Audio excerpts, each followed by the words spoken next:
Hola, soy Maga. Bienvenidos a un nuevo episodio de Toco Clock en donde conversaremos con Luchi Cosenza, creadora de Cuentaplatos.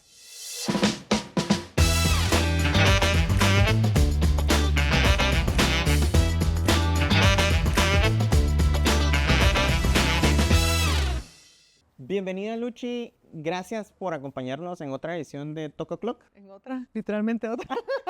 De verdad, muchas gracias por hacer el tiempo. Gracias por acompañarnos por segunda vez. No íbamos a contar eso, pero gracias. Me gustaría empezar nuestra conversación con una pregunta un poco cliché, discúlpame, pero creo que es bueno que nuestra audiencia sepa cómo nace Cuentaplatos, cómo nace la Luchis de hoy en día. Entonces, ¿nos puedes contar un poquito de cómo nace este proyecto y cómo se convierte en lo que es ahora? Me gusta Luchis, no me decían así del colegio, Luchis. Me puedes decir Luchis.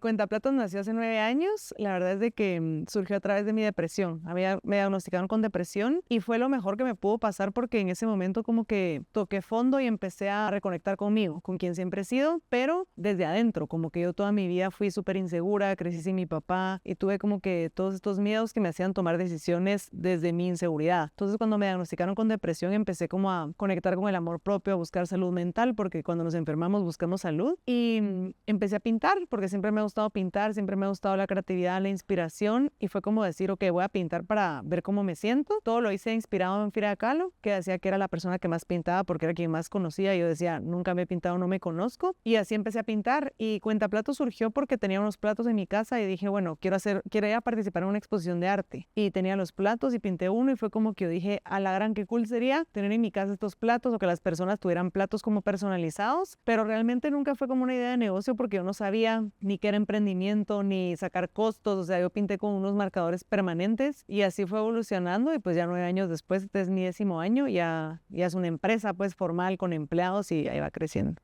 Me gustaría de repente tal vez platicar un poquito justamente de tu acercamiento al diagnóstico de depresión. No todos sabemos manejar ese tipo de situaciones. En lo personal, pues yo tengo familia que ha sido diagnosticada así y de repente cuesta un poco más poder encaminarte hacia lo positivo y me gustaría escucharte cómo lograste hacer tú eso. Pues fue difícil, o sea, creo que al principio cualquier persona se asusta o le tenemos mucho miedo a lo que no conocemos. Realmente yo busqué psicólogo porque tenía una relación y era súper complicada y yo sentía que si no buscaba ayuda, yo iba a seguir siendo como esta versión de mí, que no era como saludable en una relación. Pues estando ahí empezamos como que a darnos cuenta de todo lo que te lleva hasta ese momento, porque al final yo siento que la depresión no te pasa por algo, sino es como que eso algo te destapa en la depresión y eso fue lo que me pasó a mí, como que empezamos a ver, ok, crecí sin mi papá, me siento insegura, siempre me estoy camuflajeando, no muestro quién soy, fue como todas estas inseguridades, pero, o sea, nunca pensé yo que iba a llegar como al punto que llegó porque tú empezaste tu terapia normal. Y mi psicóloga me dijo, yo creo que tenés depresión y me refiero con un psiquiatra. Y con él fue que ya se descubrió el diagnóstico, digamos, pero fue una serie de eventos donde yo tuve ataques de ansiedad, ataques de pánico y como que era lógico que yo necesitaba ayuda. Y estando con el psiquiatra yo le dije, intérneme pues porque te hace sentir tan mal que tú decís no voy a salir de esto. Y él me dijo, o sea, tú no tenés idea como que las enfermedades tan avanzadas que hay donde tú quieres que te interne, o sea, confía en ti. Y yo decía, ¿cómo voy a confiar en mí? Pero realmente sus palabras fueron lo que me ayudaron porque la autoconfianza es el valor principal de Cuentaplatos.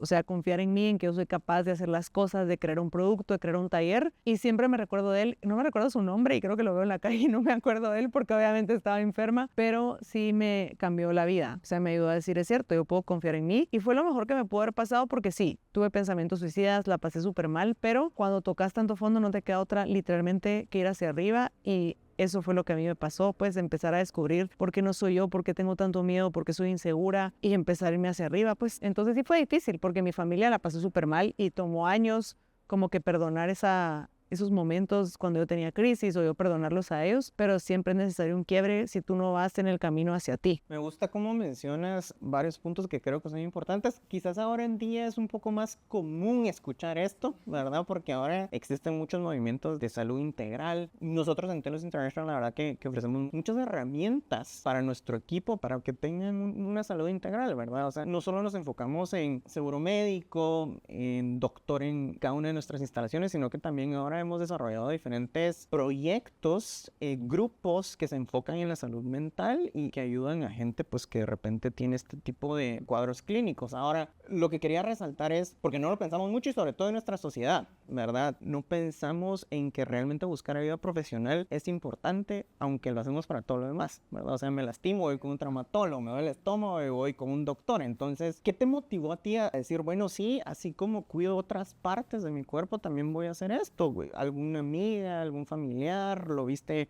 en publicidad? ¿Cómo dijiste, bueno, sí, voy a buscar a ese especialista que me va a ayudar a trabajar en esto?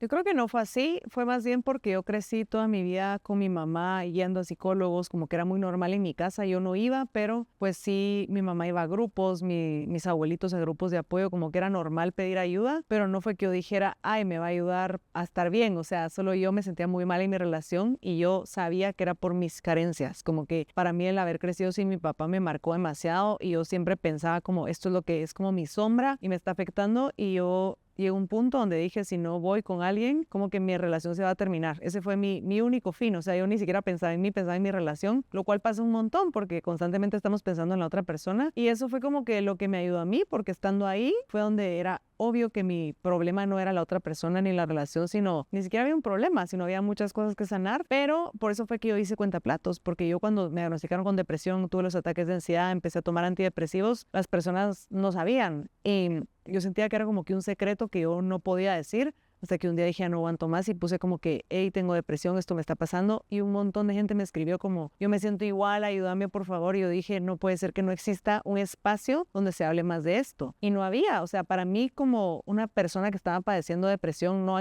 existía un espacio en Guatemala, una persona que yo pudiera decir, ella pasó por lo mismo. Y yo dije, esto quiero que sea cuentaplatos y eso ha sido como que un espacio seguro donde las personas se pueden identificar conmigo, porque yo sé que no soy doctora ni psicóloga, ni por supuesto que no doy terapia, pero es importante relacionarte y decir a la gran, si ella pudo, yo también puedo. Y eso le digo a las personas, como si yo puedo hacer 1000 cosas, tú puedes 1000 veces más, pero a veces necesitamos como que abrir esa confianza y a veces la confianza no está con tus papás o no está con un doctor, sino necesitas como un amigo y eso es lo que yo quiero ser, como que esa amiga que te va a ayudar a recomendarte un psicólogo, recomendarte un psiquiatra, pero te va a entender y te va a escuchar. Cumples 10 años este año, felicidades. Gracias. La verdad que 10 años de éxito no es fácil, ¿verdad? Entonces, parte de la conversación que quería tener contigo es, tú lo mencionas, Cuentaplato inicia en el 2014, cuando incluso imagino que darle forma al proyecto, ¿verdad? Que viene de tu gusto por el arte, de tu background, eres diseñadora gráfica, ¿verdad? Sí. De tu background, de estas experiencias con los platos que yo he escuchado con tu mamá y ese tipo de cosas, me parece súper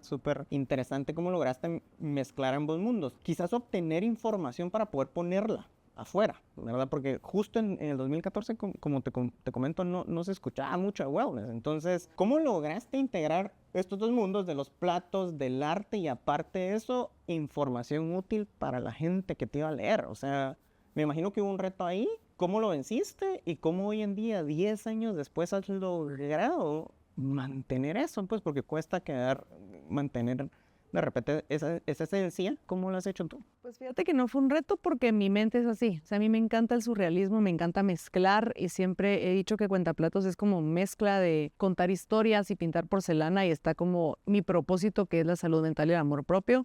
Y justo ahorita, por ejemplo, estoy dando un curso que se llama Gestora Creativa para Emprendedores y eso es lo que les digo, como que muchas veces las personas lo hacen muy lógico, como que yo vendo brownies y se llama mi empresa de brownies y empiezo a vender brownies. ¿Y cuál es tu concepto? Como que no hay un porqué detrás y es súper valioso y enriquecedor cuando empezás como a mezclar ideas con un propósito. Entonces, solo se dio muy natural porque yo mi único fin al pintar era sentirme mejor, como volver a sonreír y yo pintaba y contaba mi historia y las personas se identificaban, pero no era que yo decía, ay, voy a vender un montón o me voy a volver famosa. O sea, yo solo quería expresarme y al final eso es el amor propio, como la autoexpresión y contar y pues fue funcionando. Obviamente en el camino yo quería hacer más cosas y por un momento yo dije Cuentaplatos, quiero que sea todo, quiero que sea ropa y después regresé como al origen, pero siento que eso es lo que se pierde mucho, como tener un propósito, no tener miedo, como que la gente tiene mucho miedo a mezclar sus ideas porque sienten que va a ser un chirmol y sí va a ser un chirmol si no tenés como que un orden, una guía, pero siento que lo que me ha ayudado es eso, como los valores de Cuentaplatos, que al final es la autenticidad, la creatividad, la vulnerabilidad y siempre por medio de los platos, pues que es algo que yo hago todos los días, a veces no posteo y la gente me dice, ¿seguís pintando? Y sí sigo pintando, pero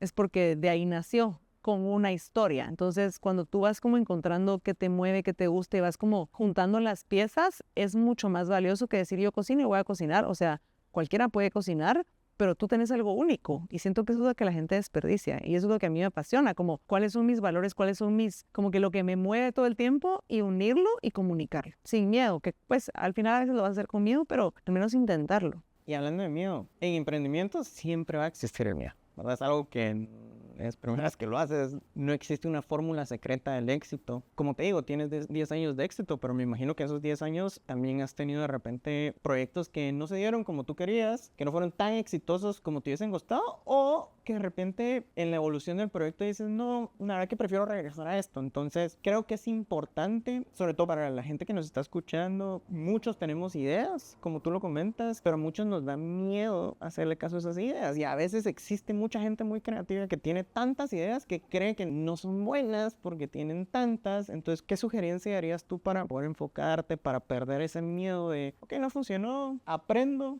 continúo? Yo siento que si tú tenés dentro de ti una idea que merece nacer, tiene que nacer. O sea, yo, por ejemplo, saqué un cuento para niños hace 4 años y al principio como que vino muy exitoso, pero la imprenta me hizo mal el trabajo, entonces tuve que regresar y al final cuando tú no tenés como que el producto y solo estás vendiendo, la gente a veces no lo compra y eso siento que fue lo que me pasó. En parte y porque mi público no eran niños, entonces era algo nuevo que obviamente pues tenía como un gran nivel de riesgo, pero era algo que yo me moría por hacer. O sea, yo siempre había querido hacer cosas para niños y yo decía, esta idea merecen hacer y la saqué y pues no resultó como yo me esperaba porque yo quería, o sea, hasta atrás dice colección, yo pensaba hacer una colección y después de ese dije, no quiero hacer ninguna colección, pero merecían hacer y te soy sincera, ahorita como que estoy en un punto donde cuando ya creces, cuando ya tienes empleados, cuando ya tienes un espacio, ahorita me da mucho más miedo porque ya tengo más cosas que perder. O sea, eso sí suena súper cliché, pero genuinamente al principio no me importaba porque no tenía, como que no había tanto riesgo. Si no funcionaba, solo no lo posteaba, ya no lo vendía, pero cuando ya sacas como ese lote de 1000 cuentos,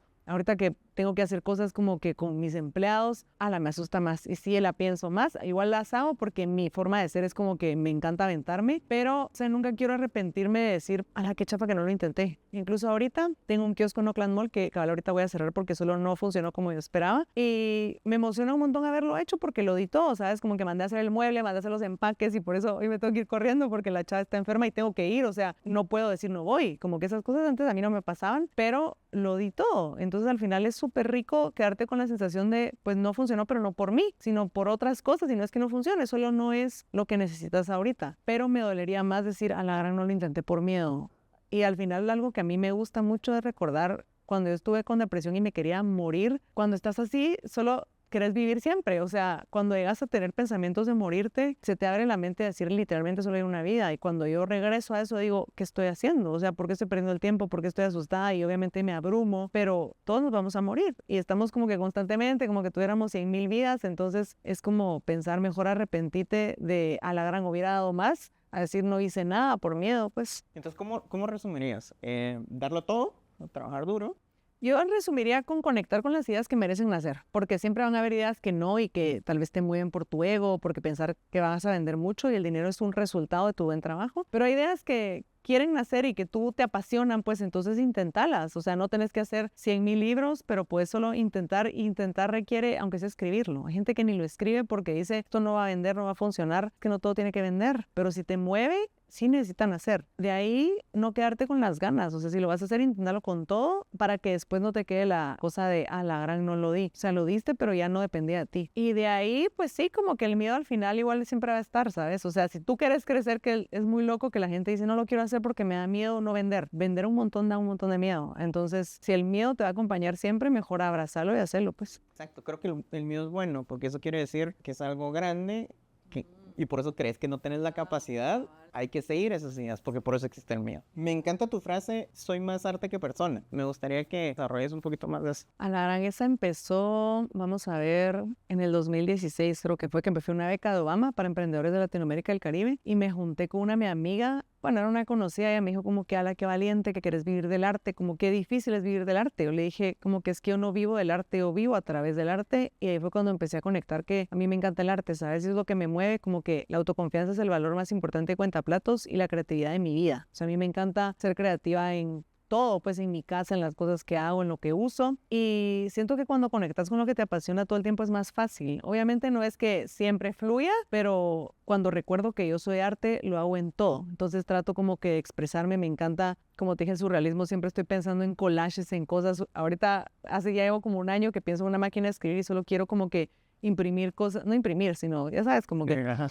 Y eso es algo que digo, quiero hacer un proyecto con eso, ni sé qué, solo es como algo que me gusta. Entonces sí, siempre he pensado que soy más arte y creo que toda mi vida que lo negué fue cuando respiraba desde la herida, desde la carencia, donde no me encontraba a mí misma. Y siguiendo eso, porque a los creativos nos pasa, ¿verdad? Yo también tengo un background creativo y realmente vivir de creatividad, la gente puede pensar que es fácil, pero no es fácil, ¿verdad? O sea, Es que no es fácil, porque al final que es fácil. O sea, exacto. Y hablando del flujo creativo que mencionabas, yo tenía más adelante en mis notas una pregunta que te quería hacer, que te la voy a hacer ahorita, aprovechando la conversación. El bloqueo creativo, ¿verdad? Que de repente muchos tenemos. Imagino que tú has tenido a lo largo de 10 años. ¿Cuál es tu receta para vencerlos? o sea, sigo teniendo y por eso yo al principio como que me pedían tazas y decían 2 días y ahora digo, me pagas una taza o un plato de 7 a 10 días hábiles, porque no sé cuándo voy a estar creativa. O sea, hoy cada lo estaba escribiendo en mi journal. Primero es como la creatividad va a venir y la inspiración si tú la buscas. Es como ir al gimnasio y ver los resultados. No van a venir los resultados si no haces nada.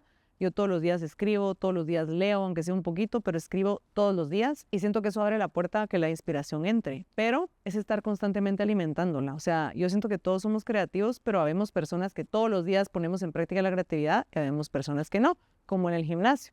Entonces siento que una forma es estar haciendo cosas creativas para atraer el flujo. Obviamente, si tengo que pintar, a mí me gusta sentarme en mi estudio, prendo una vela, como que armonizar todo el ambiente, pero me doy el tiempo. O sea, no tengo pedidos que mañana tengo que entregar algo porque a mí la ansiedad no me gusta y es como que igual a veces pasa, ¿sabes? Como que hoy tengo un deadline, hoy literalmente, pero alimentarte creativamente, como que escuchar algo que te guste, buscar algo que te guste, como que yo siempre estoy viendo cosas inspiradoras, porque si no lo buscas, tampoco va a llegar a ti. Entro a tu Instagram y no veo solo cuentaplatos, veo balance. ¿Nos puedes contar un poquito más de cómo has encontrado ese balance? Siento que empecé a tener más balance cuando empecé mi relación con mi novio, como que antes de eso yo era workaholic, o sea, bueno, antes de la pandemia, la verdad es que la pandemia creo que me trajo como que el inicio del balance. Yo antes de la pandemia sí solo trabajaba y la verdad es que creo que como cuentaplatos literalmente me salvó la vida, pues me metí de lleno y gracias a Dios me empezaron a buscar, empecé a tener como que mucha audiencia y me ayudó a crecer mi marca, pero cuando vino la pandemia fue como un momento de mucho aislamiento. O sea, yo sí me encerré, me daba pánico contagiarme, no salía y pues sí me ayudó en muchas cosas, pero también me afectó mucho en mi autoestima, como que en mi conexión con otras personas y realmente en la pandemia Cuentaplatos creció por 4, o sea, financieramente creció un montón, pero yo me acuerdo un día que estaba acostada y dije, como me da miedo salir porque el miedo al final te paraliza, yo dije como, ¿de qué me sirve este éxito y este dinero si estoy sola? Y fue súper fuerte porque sentí como que un momento de depresión como hace 10 años y me asusté, dije, o sea, tengo que buscar ayuda y busqué a un psicólogo, que es mi psicólogo que tengo ahorita, para salir. O sea, mi primer intento con él era como, yo quiero salir y reincorporarme a la sociedad, que a mucha gente le pasó y muy poca gente habla de eso porque también daba como que pena, uno se siente medio loco, pero así me pasó y empecé terapia con él para empezar a salir y mi primera tarea, digamos, fue como ir a una boda. O sea, fue bien fuerte y ahora veo atrás y digo, qué locura, cómo me pasaban esos momentos, pero fue. La cosa es que empecé como a incorporarme, me metí en un equipo de running para conocer más gente y así como que me di cuenta que yo no había disfrutado mi vida personal, como que me sobreidentifiqué con cuentaplatos y solo eso hacía. O sea, yo antes de la pandemia me decían, vámonos al puerto y yo decía, no, tengo que trabajar. Y vino la pandemia a encerrarme y fue como, ¿por qué no aproveché todo eso? Y todo el 2021 fue para mí como ese despertar de, o sea, voy a disfrutar mi dinero, voy a disfrutar mi vida, no tengo nada, pues, o sea, nada, no le debo nada a nadie, puedo disfrutar. Y luego vino mi novio a mi vida y siento que fue como el regalo más maravilloso porque me despertó como mi lado femenino también, porque yo con cuentaplatos mucha energía masculina de hacer y producir, y conocerlo a él fue como equilibrar esa energía y dejarme ser y recibir y aprender a disfrutar. Y entonces siento que desde que estoy con él, como que aprendí a disfrutar más la vida. Obviamente salía más, pues ya no era como que qué podía hacer. Y así, entonces también al lado de él me di cuenta que me gusta mucho compartir cosas, pero también me gusta mucho guardarme. Entonces he logrado, siento, un poco el equilibrio de sí, compartir cosas que me gustan y me emociono, pero también guardarme cosas privadas, pues entonces ahí va. Qué bonito que lo veas así, porque sí, siento que es algo que cuesta un montón cuando solo trabajas, pero es algo que he tratado desde hace como 2 años. ¿Qué consejo le darías a nuestra audiencia que quiere encontrar ese balance, ¿verdad? Que dice, bueno, yo quiero ser exitoso en lo que hago, y de repente pierde un poquito el enfoque de tener una vida balanceada. Mira, siento que a veces el balance no existe. O sea, un balance no existe porque siempre tu prioridad va a estar en algo. Entonces es importante saber que son etapas. O sea, que una circunstancia te lleve a enfocarte en un proyecto no quiere decir que sea así toda tu vida, a menos que tú así lo querrás. Yo una vez escuché una frase de Luis Miguel que él decía como que en la cima es bien solitario y yo literalmente así me he sentido en momentos donde he cumplido como grandes metas sola. O sea, me acuerdo una semana que me mandaron de una marca a Costa Rica y yo me tenía que ir a México y me mandaron a México y regresé a una boda y en la boda estaba acostada y me dijo mi amigo, es que si es la vida que querés, vas a vivir cansado, ¿qué vas a hacer? Y como que esos momentos me han abierto la mente a decir, no, no es la vida que quiero, o sea, prefiero viajar con mi familia que estar así cansada todo el tiempo y darme cuenta que al final yo siempre le digo a mi novio, como yo lo que tengo es para compartirlo con él y con mi familia y disfrutarlo. O sea, yo siento que no serviría de nada trabajar y hacer tantas cosas porque hablo de dinero porque la gente lo que le preocupa es el dinero siempre, si no lo compartís, si no disfrutás. Entonces, yo sí crecí con muchas limitaciones económicas porque obviamente solo vivía con mi mamá. Creo que absorbí eso y dije, nunca más quiero vivir así y siempre le decía a Dios como si tú me das en algún momento yo quiero compartir y eso trato de hacer siempre y de disfrutar. Y creo que cuando ya abrís esa puerta de abundancia y disfrute, ya no te vas como un niño que nunca tuvo y empieza desbordado, no, sino ahí sí hay como un equilibrio de decir, ok, quiero disfrutar esto, quiero vivir lo otro. Y por temporadas, o sea, el año pasado para mí la temporada del kiosco fue súper fuerte. Ahorita que está terminando, literal, en una semana lo cierro, es súper fuerte esta semana, pero pues al final sí podemos hacer las cosas, no todo el tiempo, pero por temporadas. Entonces solo como que al final es recordar cómo querés vivir tu vida, porque tú pones el tono. ¿Cuál crees que es la excusa o cuál es la excusa que más has escuchado en tus canales de comunicación en las personas que quieren cambiar su vida, pero no se atreven?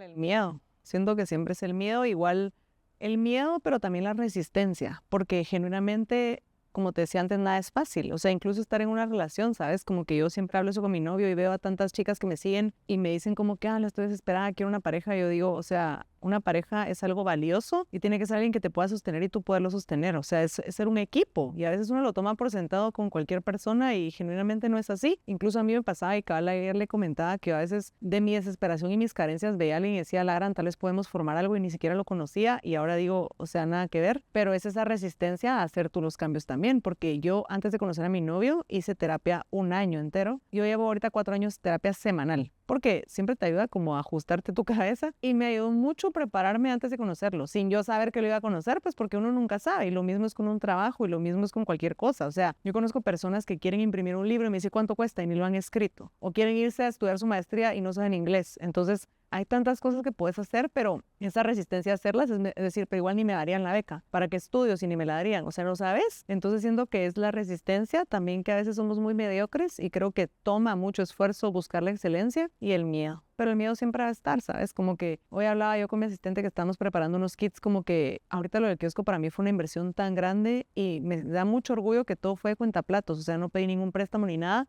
Es donde yo digo, por supuesto que puedes hacer las cosas. Yo empecé vendiendo tazas de 35, pero todos esos meses yo pasé con miedo, ¿sabes? Como que era gasto, gasto, gasto. Y decía, ¿qué hora voy a ver la luz? Y ahorita que ya estoy viendo la luz, es como, bueno, sí la vi. O sea, al final pasé tantos meses que me despertaba en la madrugada y decía, ¿qué va a pasar? Y ya pasó, ¿sabes? Como que el momento es un segundo. Pero si siempre estás diciendo que tenés miedo, yo conozco gente que pasan 10 años y sigue teniendo la misma idea. Y es como, hoy sí lo voy a hacer, es como ir al gimnasio. Hoy sí, o sea, levántate y empezá. Y todos los días hacer algo, pero si no lo haces nunca, van a pasar 10 años si no lo hiciste nunca. Consistencia es clave, ¿verdad? Y empezar, o sea, más que la consistencia es empezar. Hay gente que no empieza. Y es lo que a mí me saca de onda, como que digo, ¿cómo puedes prevenir que va a haber un fracaso si ni siquiera has empezado? Y creo que es mucho del amor propio, por eso yo siempre hablo de la autoestima, porque es bien fácil decir es que no va a funcionar. ¿Por qué crees tan poco de ti? O sea, ¿por qué no puedes pensar, sí, la voy a romper, va a funcionar, lo voy a intentar, me doy una estrellita por intentarlo? Como que, y ahorita que empecé otra vez full el gimnasio, decía todas las mañanas como me pongo una estrellita, o sea, felicitarte en lugar de lo que siempre hacemos, que es como, no, otra vez lo hice mal, o sea, empezar ese diálogo positivo. Por ahí va la pregunta con la que quería cerrar, bueno, antes de esa, tienes diferentes proyectos como gestión de ideas, perdón, incubadora de ideas, perdóname. Gestora creativa, debe ser. Gestora creativa, ese quería hablar. Entiendo que quienes forman parte de este proyecto, justo tú le das este tipo de tips como para vencer ese miedo. Obviamente no quiero que hagas el curso aquí porque por eso es un curso, pero podrías hablar un poquito más de eso para la gente que nos escucha que de repente le puede interesar y pueda buscarte en tus redes y aprovechar. Ahorita en julio es la segunda edición, bueno, es la cuarta edición, pero la segunda este año, Gestora surgió porque un día estaba hablando con un amigo de tantas personas talentosas que yo veo y que es como que se ponen a vender y dicen como que mis stickers, mis plantitas, mis pastelitos, y a mí eso me frustra porque yo te digo, empecé para dar las herramientas a las personas para que puedan vender eso o más. Y se metieron personas ahorita en esta edición que está como pasando, que tienen emprendimientos, que tienen empresas, que quieren crecer o que solo tienen ideas.